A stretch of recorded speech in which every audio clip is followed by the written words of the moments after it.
Only one type of burger. For every pallet. Fries are extra. Large in size. We've got the shakes. Going over the brim.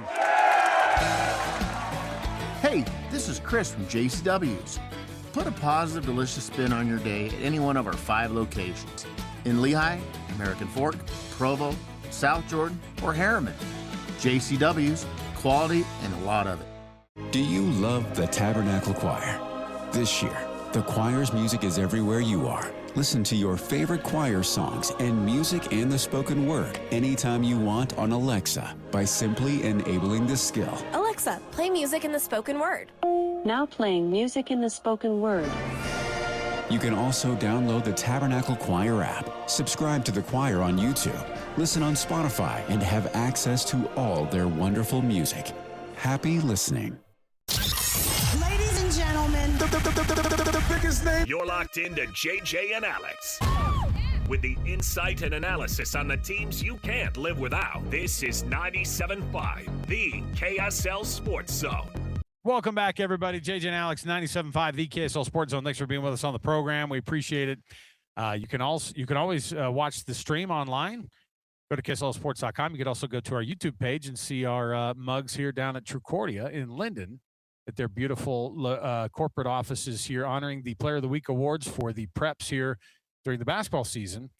We did this, of course, for football. We do this every year for Northern Utah, for Salt Lake Valley, and now for the Utah County and under, I guess, or South awards from there as well. So student athletes being honored here. Our title sponsor, of course, Mr. Mack. We appreciate all that they do. Let's kick off the program. We're about to have Mike Folta, the radio play-by-play voice of the Utah Mammoth, on the program here with us. So let's jump in right there. It's time for the biggest story of the day.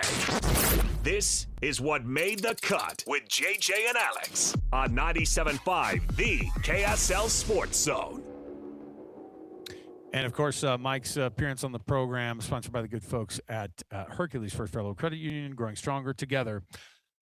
Well, last night, the Mammoth did not grow stronger together. A fired-up, not very happy Edmonton Oilers team came in, and they saw all the news rolling up to this thing. Connor McDavid knew that people were going after him in the media.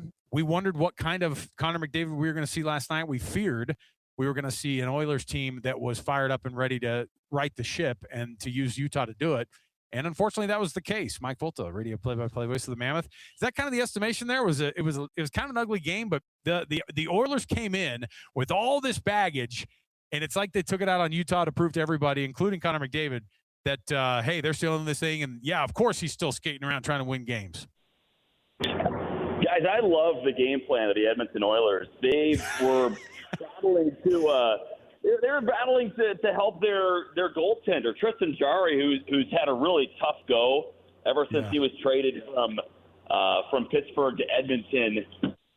And Connor McDavid, you mentioned him. He had 2 goals, but to be honest, the Mammoth really kept him in check for most of the night. And I think a lot of the game plan, whenever you face Connor McDavid, is you have to stay on top of him. You can't let him just accelerate willy-nilly through the middle of the ice and enter the offensive zone with speed. That's when we get those highlight reel goals. The Mammoth really never let him broke loose. He did sneak in behind the defense once, and what do you know? He scored a goal. But I think the story of the night was the way that Edmonton defended in their own zone. They were blocking a ton of shots. They were making life easy on Tristan Jarry, and they were focused on the defensive side of the puck, and they let their skill take over and make the most of their opportunities. And another thing, too, it was not a great goaltending night from Karel Vejmelka. He got pulled after 2 periods. So you add all that together, and it's a 5-2 Oilers win. Yeah, the second period was – what happened in the second period from your vantage point? You know, I mean, the special teams got a little wonky, right? Like they scored a shorthanded goal to make it 2-1. Then Utah scores. You're thinking, okay, here we go. We're back. And then they score again. So there were some lead. I think we had 4 goals in the span of like 3 minutes and 40 seconds there. Head coach Andre Tourigny called a timeout in the second period. Usually in hockey, you only have 1 timeout. Usually you save it for late in the third period when maybe you want to give your best player some rest or you want to draw up a play in the closing seconds of a game. But Turney took the timeout middle of the second period to try and settle the group down. I don't know exactly what happened in the second. Again, I think from a goaltending perspective, there's at least 2 goals that Veggie would want back. And that's why we saw Vitek Vanacek come in and start the third period. The good news is on the goaltending front is that when Karel Vejmelka was pulled from a game earlier in the season, he came back the next night and had a shutout. So he responds well to these challenges. Yeah, it's the energy. What is your thoughts on the energy? It seemed like it just wasn't there last night. I don't know what that was. Or you mentioned that you got to give the Oilers credit, right? Obviously, but what did you see from the guys energy wise? Yeah, I think they were lacking a bit on that front in the offensive zone. I think, like I said, defensively, I'm pretty pleased with how things went for the Mammoth. I think they were really bought in on that side of the puck for the most part. It's just a couple of those shots, a couple of goals scored by the Oilers you expect to have saves on. And on the offensive side, the Mammoths have really struggled this year against teams that pack it in. And what I mean by that is when the Mammoths have the puck in the offensive zone, sometimes teams will kind of let them have the puck around the perimeter, and the defense will just collapse towards the middle. And that's been really like a pack line defense almost in basketball. And for Utah, that makes it really hard to get to the inside, get to those high-danger scoring areas. When a team does that, you have to be able to create broken plays, and your defensemen have to really be able to manipulate the defensive coverage as well. Mammoth never quite got that last night, but it's kind of a pattern we've seen with other teams. The LA Kings have done it at times, Boston, New Jersey. Some of the bigger, slower teams will pack it in towards the middle. Edmonton's not a slow team. That was just their game plan to kind of pack the slot against the Mammoth and allow Utah to control on the outside. Huge last 10 games of the season, obviously, for the Mammoth, and got a good mix of home and away. The majority of them are going to be at Delta Center. But it's going to be, I mean, it almost feels like, well, one, we've never experienced playoff hockey here in Utah. We're desperate. We would love to see what that feels like. It almost feels like that they're going to have to transition into that same kind of fight mode to be able to get to that spot, and certainly to keep that wild card 1 spot. What is the temperature of this team, do you think, going into the last 10 games here, and how do they stay on top of and maintain that spot? Is there a certain number that you look at and you go, they've got to win X amount of games, I think, to be able to get there? Yeah, usually like around 90 points is kind of the baseline to just make the playoffs. That's what it has been in the Western Conference for the last few years. Mammoth had 89 points last year, and they missed by 7, so the cutoff was a little higher last year. It's going to be a little lower this year. It's kind of a little paradoxical where when there's more parity, typically the cutoff line is actually lower because everybody's getting points and nobody's getting the 2 points. But anyway, I think the number for Utah is probably in that 90 window again, maybe 88. They're at 80 right now with I think it's 10 games left in the season. So if the Mammoths play 500 hockey, they should be just fine. The problem is you can't trust other teams to just play 500 hockey. I mean, the Nashville Predators all of a sudden 5 in a row now, and they were sellers at the trade deadline, guys. Like we were writing the obituary for the Nashville Predators and thinking, okay, maybe it's a lottery team. Well, now they're in a playoff spot. They're 3 points behind the Mammoth, and you have the LA Kings are a few games back. But again, if the Mammoth are just taking care of their own business and playing close to 500 hockey, they should be fine. The analytics folks have Utah at about a 90 to 95% chance to make the postseason right now. You mentioned, Vejmelka getting pulled last night, and it's kind of shocking because we don't see that very often. He's been so solid. What do you think it is about him that's allowed him to be so resilient? And he's had lots of ups and downs in his career, and it seems like he's responded really well. What is it about him that allows him to do that? Yeah, he's a quiet guy, and even though his performances have been up and down, he's a pretty steady guy. Like, not a lot seems to phase him. He's a really good teammate. If you were to tell him, like, hey, Veg, we're going with with Vitek Vanacek tonight. He would say, yes, sir, sounds good. And if you looked at him and said, hey, Veg, you're going to start 23 games in a row, you're going to start 24 of the last 25 games of the season, like the Mammoth did or like Utah did last year, he would salute and he would say, yes, sir, sounds good. So he's a good soldier, but he also wants it, right? Like even though Vitek Vanacek came in and Veg is not going to throw a fit about it, he still wants it, right? He wants to be the guy. And I think that drives him and that motivates him, especially when he has a little hiccup, which every goaltender does throughout a year. And Karel Vejmelka's had remarkably few.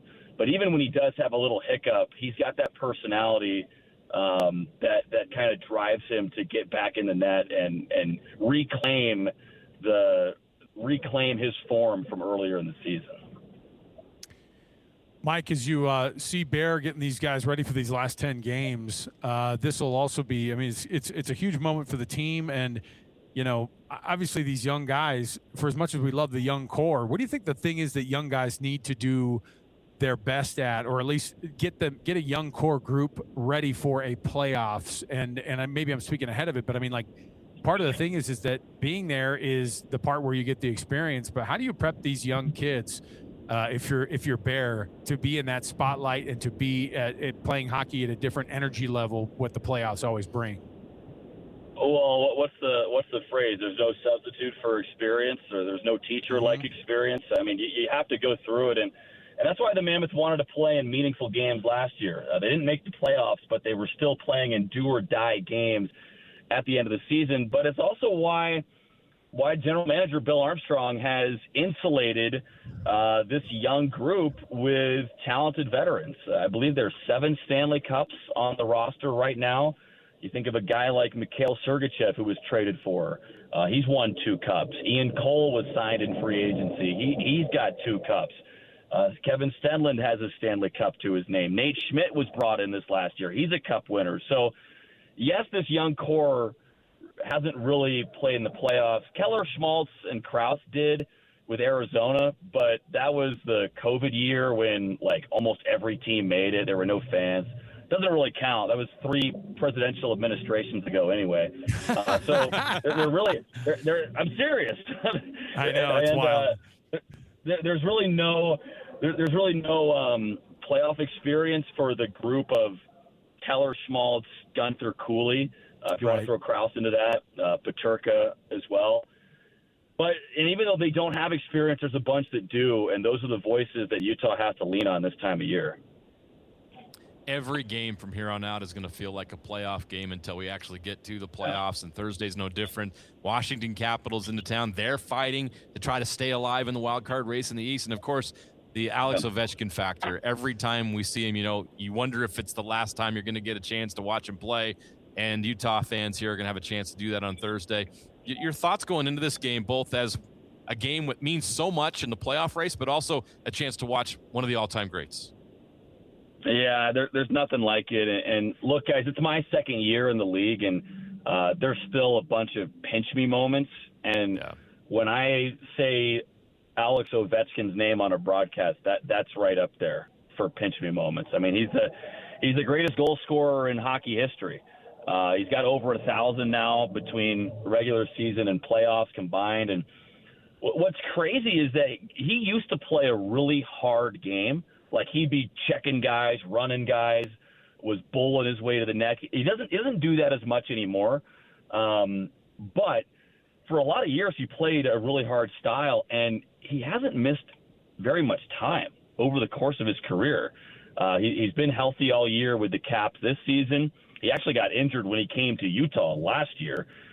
He fractured his leg when he got tangled up with Jack McBain last year at the Delta Center, and came back in like 3 weeks or something like that. It was ridiculous. And the guy's 39 years old. He's 40 now.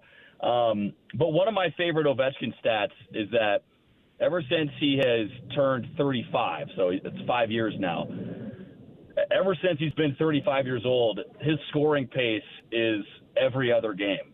So he's basically, in a full NHL season, playing at a 40-goal pace even after the age of 35. I mean, the guy is timeless, and he's done it on a diet of Coke, Subway sandwiches, and, like, spicy Cheetos.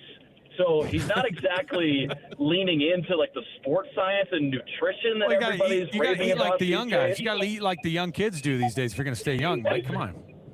You guys ever seen the picture? I think it's Len Dawson, Purdue legend, who's like smoking a cigarette and having a Coke. Oh, yeah. That's Ovechkin. That's literally Ovechkin in 2026, and he leads the Capitals in goal scoring, and he's 40 years old. Like he's scoring at an incredible rate, and it's an incredibly special treat to be able to call his games and watch his games.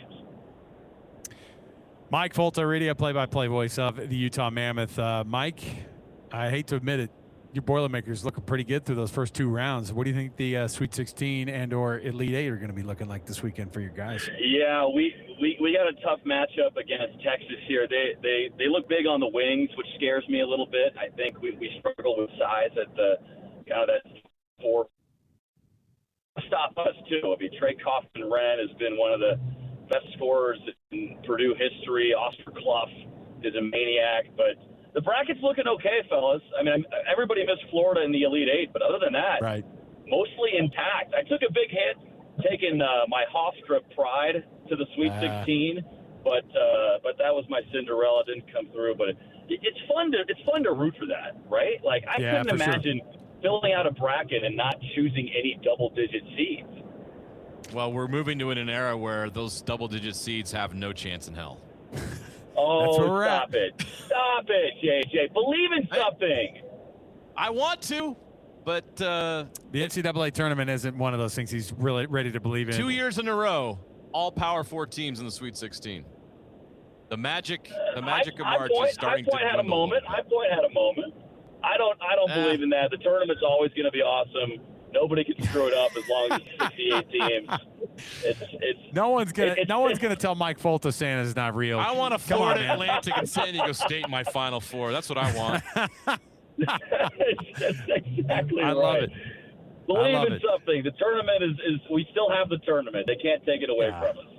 Yeah, JJ's turned into one of these cynical sports reporters. He goes in after the game, he's all gruff. It's happening in my old age. Then he asks the pissy questions that Mick Cronin gets mad about. That's JJ. That's what happens. So, Mike Folta, he's got the call on the radio, of course, for the Utah Mammoth, and he's living the dream, and he acts like it. And we have a lot of fun chatting with you, Mike. Thanks for being with us on the program as usual.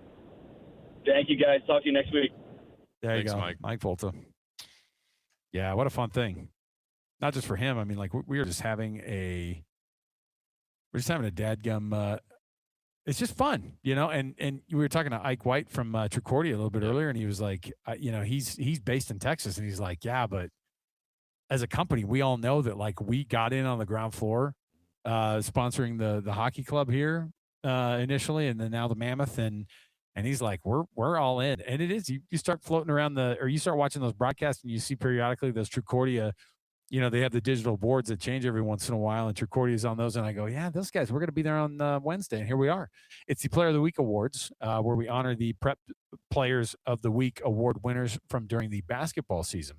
And we invite them to have an awesome banquet. They also get honored with some prizes. And we have a great time. And this is where the setting is going to be right here at the corporate offices at Trucordia. We will come back. More to go when we return. Listen to what Jerrod Calhoun said at his intro press conference at Cincinnati. I don't think Utah State fans should be super excited about what he was saying. I know he wasn't trying to make a diss, but I think it was a diss. Stay here, 97.5 BK. ¿Quieres mejor internet?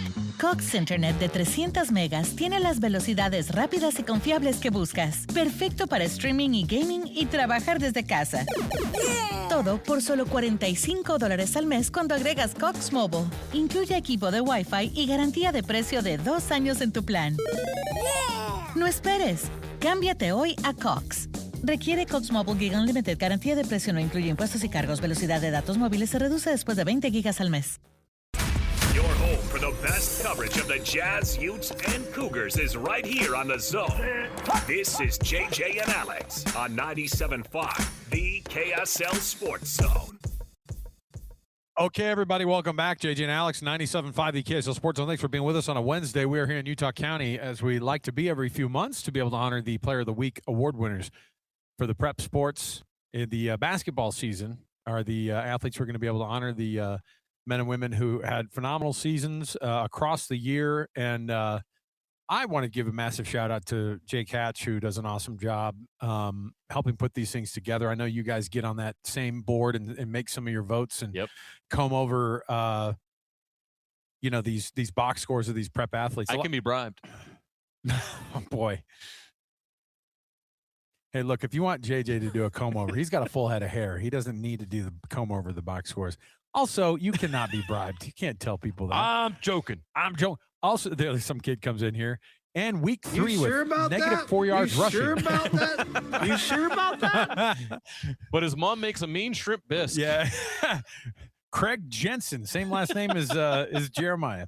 No, come on. You know we don't play like that. But the athletes No are going gents would name their son Craig. the Utah County athletes are going to be honored tonight, and we're here at Trucordia and Linden, and it's a fun time for us. But I did want to get into Coach Jerrod Calhoun and his opening press conference with the University of Cincinnati. Once a Bearcat, always a Bearcat. It's hard because, they don't just film that one and send it out to all the alum base. Yeah. Everybody gets to see it. And, of course, again, I don't think it was a messy exit. No. But it's never perfect because obviously the kids finding out on their way back from San Diego after a second-round loss, in a hard-fought game against Arizona, knowing that the rumors were swirling about their head coach, Jerrod Calhoun, possibly leaving. But, of course, they don't hear it from the coach. They're on the same plane as the coach coming back to Utah.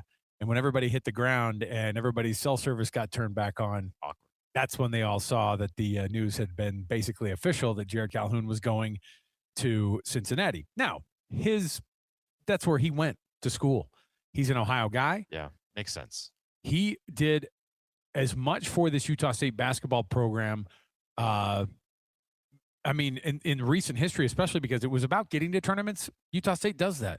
Winning a game was always so difficult. He did it both years. And so everybody's excited that, Jerrod Calhoun was here at Utah State. You see the writing on the wall. This has become a springboard type of a job. But here's what he said at Cincinnati in his opening press conference. So Utah State is a top 30 job in America. It truly is. It's a place that has an incredible student body, 3,800 students every night. The players that are there will have to decide that. But I can tell you this, when we got the 9 seed, after winning 28 games in a regular season title and a tournament title, that was pretty telling. And I think the game has changed. I think college basketball has changed forever. We don't have one team outside of Iowa, which is a 9 seed, and they're a Big Ten school, right, in the Sweet 16. So I think kids will die to play at the University of Cincinnati. This is an incredible town with an incredible fan base, and I think we'll be able to attract some of the best players in the country, whether that's through the portal, high school, retaining our current guys. We have to look at everything. Well, don't forget they put chili on their spaghetti. So this is a and that chili is mid, to say the least. But hey, you know what? Jerrod Calhoun isn't anymore a mid-major coach. Right. He's no Cincinnati, longer mid. He is high. and now he's doing the recruiting thing. I didn't look at it necessarily as a diss, but I did feel a little bit bad because he was like, "Yeah, I couldn't be at Utah State anymore." You know why? Because we were awesome, and they still didn't give us respect, and I don't want to be there if that's not. We'll the never case. be better than an 8 or 9 seed in a tournament. We'll never be better than this. I didn't like. I got to the go feeling. somewhere else to achieve my goals. You tell me. I didn't like the feeling of it. I mean, it was. I don't think he meant it, but it was a little bit of a backhanded compliment. Okay. And I think he's going to Cincinnati to achieve what he thinks he can achieve as a coach, and he couldn't do it at Utah State. We wish you well. Take the Tums with you. Because they put onions and cheese on top of that spaghetti chili also. You'll need it. Never had it. And I actually am not one of those people that's going to seek it out. I'll eat the Juicy Lucy in Minneapolis. I'm open to a lot of different food options. I'm not sure if chili on my spaghetti is one I'm really dying to try. Here's the thing. In a certain circumstance, you would be like, When I was in college and we didn't know what else to do, we put chili on top of Sounds like spaghetti. just something you do to try to survive. Yeah.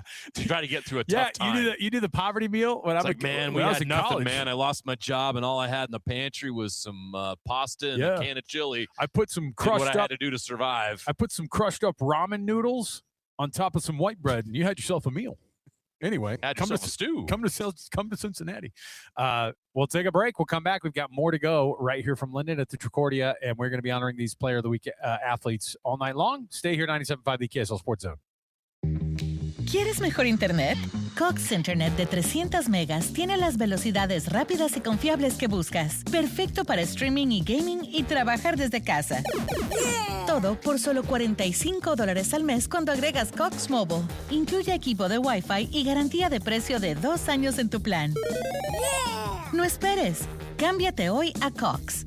Requiere Cox Mobile Gig Unlimited. Garantía de precio no incluye impuestos y cargos. Velocidad de datos móviles se reduce después de 20 gigas al mes. Accessing. When TV and radio collide. Love it. This is what you get. You're listening to JJ and Alex. Don't touch that dial. On 97.5, the KSL Sports Zone. All right, everybody, welcome back. JJ and Alex, 97.5 the KSL Sports Zone. Some Boston bringing you back in. Nice. No problem. Love being able to hear it.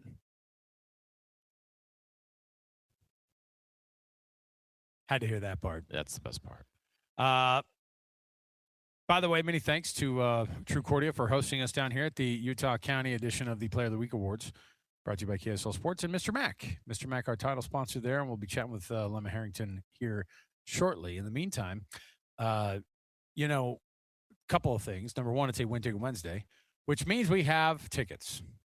Oh, boy. You ready for this one? Lower bowl tickets to the Utah Mammoth, taking on the Washington Capitals. Checks notes tomorrow. Those are nice tickets. Lower bowl Mammoth tickets are to see Alex Ovechkin. Phenomenal. And listen, you're getting into the single digits of games left in the season. Yep. You're getting certainly into the single digits on the games that are going to be at home still left for the season as well. So call number 12 right now, 801-575-ZONE. That's 801-575-ZONE. 801-575-9663. There you go. Also want to remind you that KSL Sports and Beehive Meals team up to be able to bring you the Beehive Meals Hero of the Week program. You go to KSLSports.com/contest. You nominate a person for that award, somebody who goes the extra mile for the youth in your community when it comes to the sports. We all have those people that go the extra mile to make sure our kids have a great experience. If you know who that is, KSLSports.com/contests. We honor them every Thursday. They get a shout out on all the social pages from KSL Sports. And then we also hook them up with $250 to Beehive Meals, who is the sponsor of that Beehive Meals Hero of the Week program. All right, let's take a break. We'll come back. We got lots to chat about here. We still have to dive in. Hey, by the way, the Utah Jazz have a basketball game tonight, JJ. Yes, they do. One more in the books, one closer to 2026, 2027. I can't wait for the rebuild to end and the Come new on, era man. to begin. Let's go. We should do like a little mini. That's what we should do, is have like a giant party celebration for that last game of the year at home, to just be like, good freaking riddance. You know what I mean? Not for those guys. I'm saying for. I think we need to retire the rebuild. Give them a Rockwell watch at the end of these 10 games. Come on. Go away, rebuild. You've had a great run. It's time for you to go have a seat, and we're going to win some basketball. But we're games buying next you year. out. We're buying you out. We don't need you. Okay. So, yeah, I love it. We'll come back. We've got more to do here, and we've got more to talk about before we get you ready for these High School Player of the Week awards as well going on tonight that we're going to stream on our website. Stay here, 97.5 the KSL Sports Zone. The Bleacher Report app is your destination for sports. Right now, the NBA is heating up, March Madness is here, and MLB is almost back. Every day there's a new headline, a new highlight, a new moment you've got to see for yourself. That's why I stay locked in with the Bleacher Report app. For me, it's about staying connected to my sports. I can follow the teams I care about, get real-time scores, breaking news, and highlights all in one place. Download the Bleacher Report app today so you never miss a moment. Finding a hoodie that lasts through the season can be tough. The American Giant Classic Full Zip hoodie is made to last a lifetime, so you can count on it year after year. The iconic classic full zip hoodie is the jacket that started it all for American Giant. Custom heavyweight fleece and side panels for mobility make it the best hoodie ever. Every American Giant piece is made in America and designed to last. No exceptions. The result is durable clothing, like the premium Slub Crew Tee, No BS high-rise pant, and slim roughneck pant that become part of your life. Snag the hoodie that will bring you comfort for life. The American Giant Classic Full Zip. Save 20% off your first order at american-giant.com when you use code STAPLE20 at checkout.